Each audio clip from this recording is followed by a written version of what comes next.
Hey everyone, I just watched Disney Snow White. Pause. I know, we all have a lot of thoughts about this. I'm going to be talking about this from purely the movie perspective. Because one thing I want to hear from you is, do you think we can separate an artist from their artistry? And I find that a really complicated question, and I want to hear your thoughts. So, in terms of the art of Disney Snow White, I organized my review to be two parts. My non-spoiler, and then right after it, we're going to talk about the spoiler. So I'm happy to say, the best thing in this movie is the music, y'all.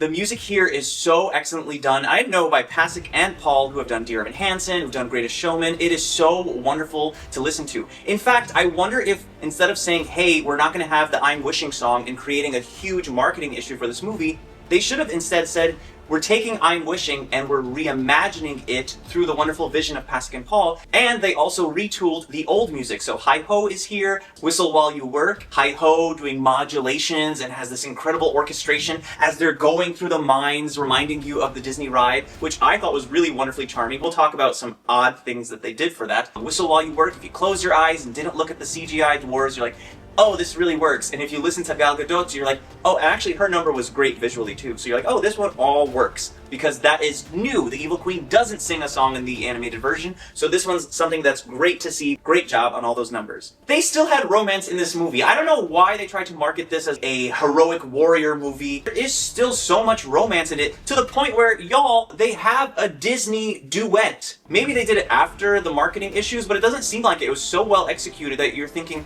wow, this movie does have romance at its core. And the duet song even mentions some of the storytelling elements which informs the kiss. But then, we'll talk about it in the spoiler. I'm jumping ahead of myself. The other thing that was really great is Rachel Zegler. She is carrying this movie, y'all. She was saying in interviews that she would do a take with humans, and then another take with puppets, and then a third take with no one dare, and like drop props, because she was acting in her own world. And she was carrying the movie. She has so much heart, you believe that she is this role. In fact, it's grounded in reality, because the movie starts off with a young Snow White, and you see her loving her kingdom, and her father and mother teaching her how to be good to people, and how good things grow. You connect with them so viscerally, and the king starts empowering Snow through his song. And I just started tearing up because this is such a great father-daughter moment. To tell your daughter to be powerful, to not just succumb to things. And it's not anti-romance, be powerful. It's stand up for yourself and do what's right, be powerful. Which is great messaging for all of us. The other thing that was really good, the animal CGI. Y'all, the animals were so adorable. The deer with her eyes, the fawn with her eye. Is that a fawn? Hey Siri, what is a baby deer called? I found this on the web.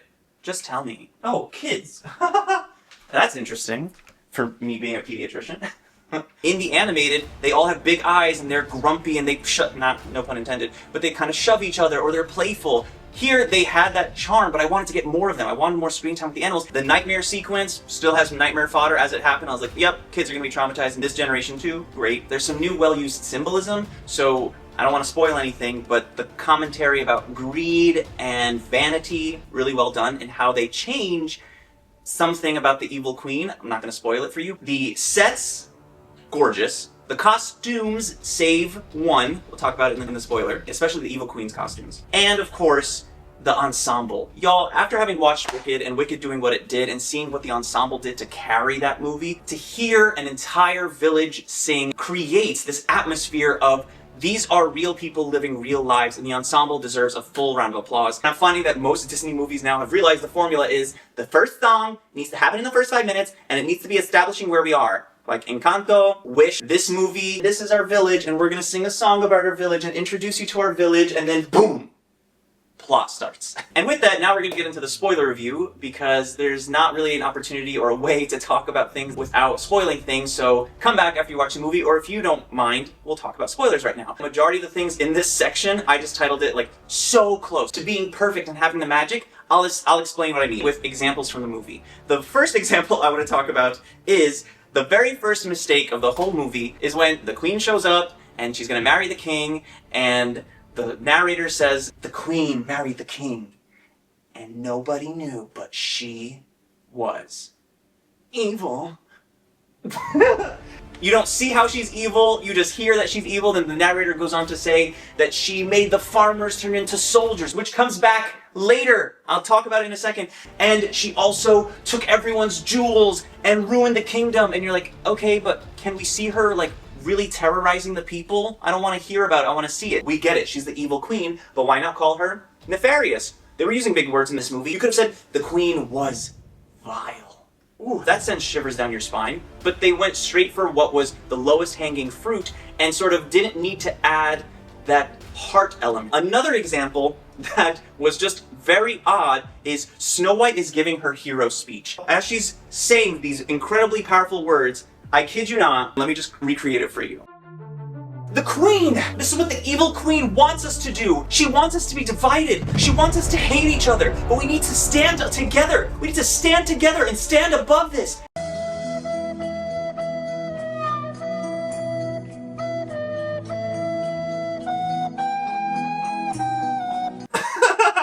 I kid you not. There was an eyeball in the screen, in the framing of the shot, off to the left, as Rachel Zegler is pouring her heart out to unite all these people, and you're like, I could understand if this were a fan film or a student film, they only had one take, and they're like, okay, we have to run with it. You can't say, cut! Sweetheart, do you mind moving like 3 centimeters over so you're not in the shot? But if you're gonna be in the shot, then be in the shot. Why don't you have the vision to say, excuse me, or let's redo that take? Oh, another incredible thing that they had, again, it was so close, is Dopey is not speaking in the whole movie, which I don't actually remember. I have to rewatch the original, but he doesn't speak, and Snow has this incredible moment with him where she teaches him to whistle to sort of communicate. And it's very small, but it's so well done because Dopey is sort of the outcast of the 7 dwarfs, and when it gets to a heightened part in the movie, he just has a first vocalization, and what he says is, "Let her try." And everyone looks at him, and one dwarf even says, "Wow, Dopey." The acting is important too, for Dopey to be like, do I want to say something? He's so internally conflicted and... let her try! And everyone, it arrests the forest, and pure silence, and maybe a squirrel goes, meow, and falls, right? Like, that's the kind of humor that the original Walt Disney movies had. When the hag shows up, and the animals get the sense that, oh, this is danger for Snow, they start panicking and leaving in a tizzy, and I thought maybe are they frightened, are they trying to save themselves? But then you realize they're trying to run to the dwarves to get them to come back to save Snow, which I do believe happens in the original. But here's where helping the audience and bringing them along for the journey that you're creating. For example, the animals are all sprinting through the forest, but the audio, like, this is the editor's job. If you see a herd of animals stampeding through the forest, the audio that you do hear is, I would take that and times 2 speed that. And you add stampede canters and hoofbeats. But they didn't have that, so you see these animals sprinting and you're like, where are they going? It doesn't seem like they actually care because they're... oh, dwarves! Then they cut back to Snow and the hag, which was actually a pretty well done scene. I don't know how they made Gal Gadot look elderly, but it's kind of convincing. It looked like a mix of practical and CGI, because sometimes she would smirk and the skin would flicker like a TikTok filter. Oh, this next one is seemingly unforgivable. Because again, they had it. The ending monologue that Snow White gives is, she's about to die, and she goes, "Matthew, aren't you a farmer? And your father, he was also a farmer. And Hubert, you're a baker, as was your father. And Jasper, and Killian, I know you guys." What? How does she know them? And then it's established that she used to be a part of the group, and you have to think, oh yeah, the opening number was her in the village, so I guess she knew them. Why did they not just have little Snow White, young Snow White, as she meets one person, which she does, go and sit down with other people as they're eating the apple pies that they tried to focus so much on, which was so cute! They eat the apple pie together as kids and be like, "I'm Matthew. My dad's a farmer." "Oh, really, Matthew?" Like, that's what stole everyone's hearts in Wicked, that they had the incredible young Elphaba and young Nessa who goes, "Yeah." Like, everyone still remembers those moments. Put the kids in the movie, especially if you're gonna capitalize them in the end. Why does Matthew mean it? When the evil queen gives Matthew the sword, which was not even a sword, it was a dagger, and it was a diamond dagger, and she's like, and it was this big. And I was like, girl, you got a lot more jewels than that to make a full-fledged, King Arthur regalia, right? A King Arthur sword. And Matthew's walking, and the camera kept focusing on Matthew's face as he's walking. And I was like, are we supposed to know who this is? Did I fall asleep? Why is this person important to us? You know when the camera's trying to clue you in and wink at you and something rolls out of someone's hand and then it focuses on it, you're like, oh, that's going to come back later. It was doing that with Matthew, but we never knew who he was, so we're like, why? Who is this? Oh, remember when I said the costumes were incredible? Because they are. And I can't imagine that it's the same costumer for all the characters, unless he or she was forced to. Why in the world is the prince, who's not a prince, the bandit, the love interest character who's supposed to be the prince or Florian or something, he's named Jonathan, okay, we'll let that slide. Why is he wearing a hoodie in a Disney fantasy film? I couldn't get my eyes off of it. And it wasn't just a solid, green hoodie or brown hoodie that he's part of the woods and he's a bandit. No, it was green and black and yellow and white, and it was plaited but also patterned, and it was so visually distracting. It looked like he got it from Marshall's. It didn't even look like good quality. And it's like, a hoodie? In a Disney movie about Snow White? Where there are dwarves? A hoodie? I would have looked at that costume and been like, did you fall asleep? Did you see how incredible you made this costume for the evil queen? You did a great job. Did you see Snow White? You did a phenomenal job. What is this? Did someone... Are you being threatened? Please, tell me. Are you safe? What is happening? I couldn't stop looking at it. And they kept giving him costume changes, and he kept having hoodies. And I thought, this is unbelievable. The potato opening scene, literally I was squirming. The opening scene with the prince, who's not a prince, who's a bandit wearing a hoodie, that's fun, is him stealing potatoes, and then he gets caught, and the queen is saying she wants to kill him or punish him. And then Snow is saying, well, my father wouldn't have stood for this. And there's some incredible sound effects, like when she's cracking, I guess, lobster shells or something. But the whole background is silent. It was like a 7-minute scene, no underscoring. It really did need some underscoring. Things that you don't think you have to say to help a movie out and to help your actors, who they were all doing a great job. It feels stagnant and stale and stiff because the magic of it is missing. And they have the music for it. For example, the other moment that, when Snow White is dead or asleep and she's put to rest and the dwarves are around her, not only does the prince, who's not a prince, he's a bandit wearing a hoodie, named Jonathan, have to try to break his chain, but his chain's not breaking. So the other guy's like, it's not going to work. And they're like, but through the power of friendship, it will. And so they both break the chain, which you would think that would have been their first idea. But again, the movie needs to go on. And he gets to Snow, and Snow is laying there. And he comes to her, and he's like... No one's saying anything to him, which is part of I believe, the animation. And he goes to her, and they have in the song, it says, if you ever were to wake me, let it be by a kiss. That's a line in the duet that they wrote for them. It is such a beautiful line because you think, oh my gosh, I know what's happening. But he sits there and nothing's happening. And that's the moment when the editor is supposed to look at that and say, okay, sweetheart, we need to just help you out a little bit and heighten you up with a leitmotif, which is you play the instrumental of that line, and he would come here and sit next to her and go,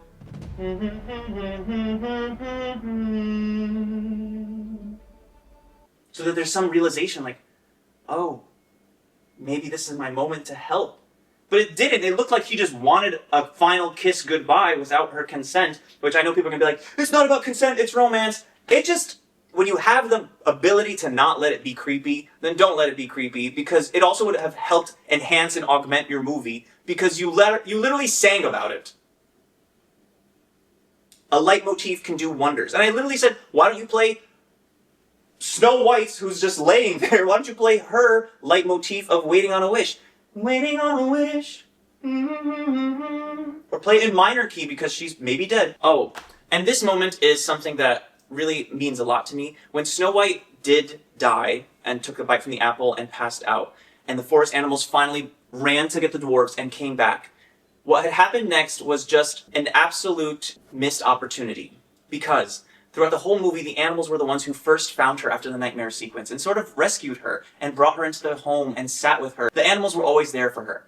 And when she finally passed out and was gone and they brought the dwarves back and it was too late, there needed to be a processing by the animals. Because the dwarves sort of got off the backs of the deer and the bucks, and it should have been them watching Snow and being like, what happened? They don't know it, but the animals do know, and it should have been the deer kind of like coming up to her, that one deer, and kind of like going next to her and like moving her.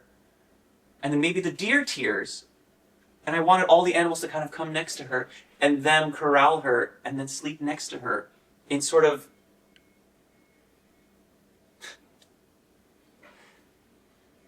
in a sort of sorrow and somber moment that they were too late. They did put a chipmunk. It was after the dwarfs come over and they're like, oh, darn it. And then there's a chipmunk who comes and just like sits on the edge of her frill and he just goes like that. And I thought, too little, too late, doesn't carry the same emotional quotient. And it's not because I'm a sad person. It's because these movies are just so well done and they're so close that you just need someone to be a heart director and be like, guys, just add music. Guys, pause, let the deer go first. It just feels like death by committee and corporation. I know people have questions about the dwarves and their CGI. It kind of grows on you, but the way that they move and their comedy fails a lot and falls flat a lot of the time. There's some moments that are hilarious. Actually, it's one of the dwarves who's like, they get home, they kick their shoes off, they're like, I can't wait to floss. It was just, that moment's really good, but a lot of the times their shticky comedy was not funny. So when Sleepy needs to kind of interrupt everyone and go, and fall asleep, not funny. Or when Sneezy is just, I think we need to, none of that was funny. I don't even think children are going to find it funny. Some questions I still have. Why wasn't Snow White under glass? Because maybe put her in a diamond case because they're miners and then maybe they made a diamond or whatever. Oh, I remember the funniest moment now. Doc has to save the prince, who's not a prince, his name is Jonathan, he's a bandit wearing a hoodie, his life. And then he comes out, he's like, well, I have to do this fermentation and this and this and this. It's very, like, you have no idea what he's saying because a lot of the dwarves mumble. A lot of people in this movie mumble a lot to the point where I was like, can we get subtitles? And I'm sure the subtitles would be like, yeah, we don't know what they're saying either. But then he comes out, he's like, oh. And then the prince comes out, this, that kind of like classic Disney, whoa, what just happened to me? And the doc turns around and goes, oh, I thought he died. That was good. That was excellently done. Doc was believable, Dopey was believable, the rest of them could have done without. And then you have these 7 bandits who are supposed to be the Robin Hood merry men for this bandit Jonathan guy, and you don't get to know any of them. Except this one guy who keeps saying, I'm a crossbow archer guy. And he keeps coming back, I'm a crossbow archer guy. And then at the very end of the movie, after all of her friends, who we didn't know were her friends, Jonathan, Matthew, Hubert, and Michael III, who their parents were farmers, they end up saying, oh, we actually are not going to kill her evil queen. And the evil queen comes to kill her and stab her. The diamond dagger, little short thing, gets blasted out of her hand. And you're like, who did that? And I was like, oh my gosh, is it the prince? I honestly wanted it to be, well, I'll tell you what I wanted it to be. Because it turns out, in all their wisdom, the person who needs to save the day is, I'm a crossbow archer guy. And you're like, who is this? These people don't carry any emotional significance. If you don't know how to get out of your problem in a reasonable, world-consistent way, then don't create that problem for yourself.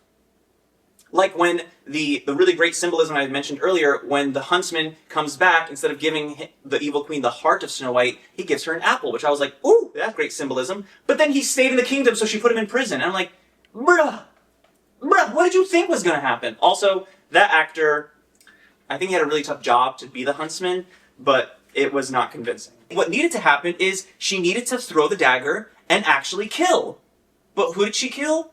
She kills the bluebird. Or the deer. Someone goes and takes the hit for Snow. Anyone else, literally let Matthew save the day. Not, I'm a crossbow. I was like, stop. I was squirming in my chair so much thinking, how close and yet And yet so far, I see myself as people see me. I just know there's something bigger out there. I wanna know. They added an interesting thing where the dwarves have magical hands and they can light the jewels in the mine to know where to strike. It was used for 3 seconds and never came back. And then the final ending of the movie, this is where I'm gonna end it. I do like that the end of the movie is symbolically saying the vanity that the queen had was her own undoing. Because after she throws the dagger, which she created out of thin air, you would think that she would create a second dagger. No. This is a Disney live action movie that needs to have her just walk away. She finally is foiled at the end and her dagger is taken and she doesn't just create another one because I guess she's low on supply.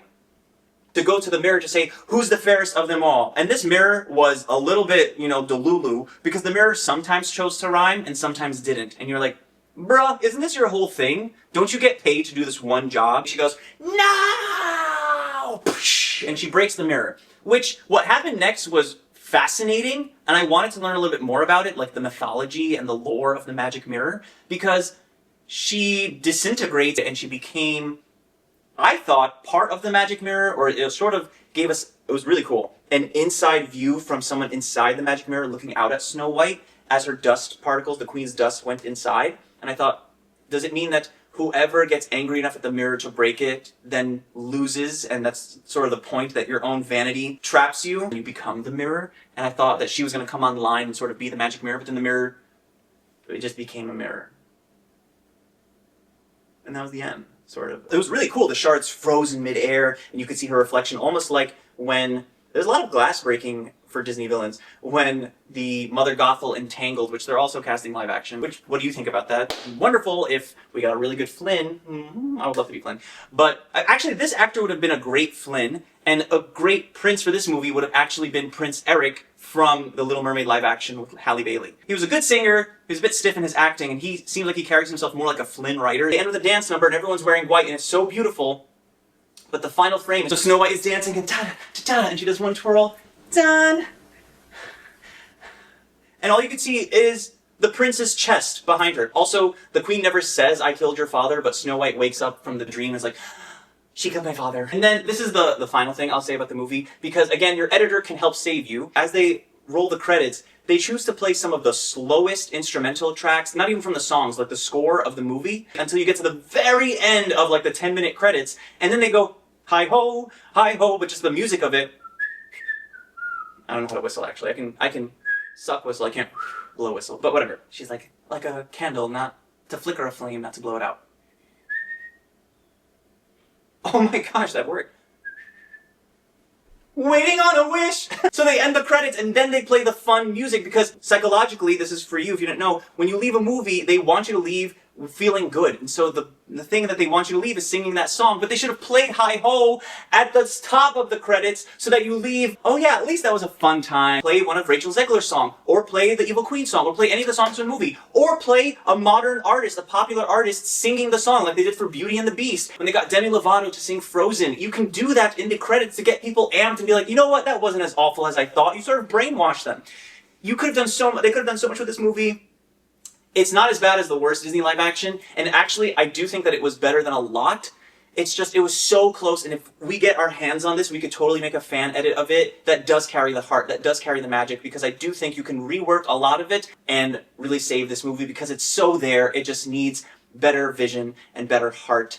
And that's my review, my non-spoiler as well as my spoiler review of Snow White, Disney's Snow White live-action movie from 2025. What did you think? Please share your thoughts down below. I read every single comment, and I want to hear, how can we make these movies better? Should we just not do them ever again? And, like I started in the beginning of this movie, do you think that you can remove an artist from their art, or do you judge them both together? And before you go, you can check out this video, which is my other review of Inside Out 2, as well as this review that I'd love to see you in. Ciao for now. Heigh ho, it's up to work we go.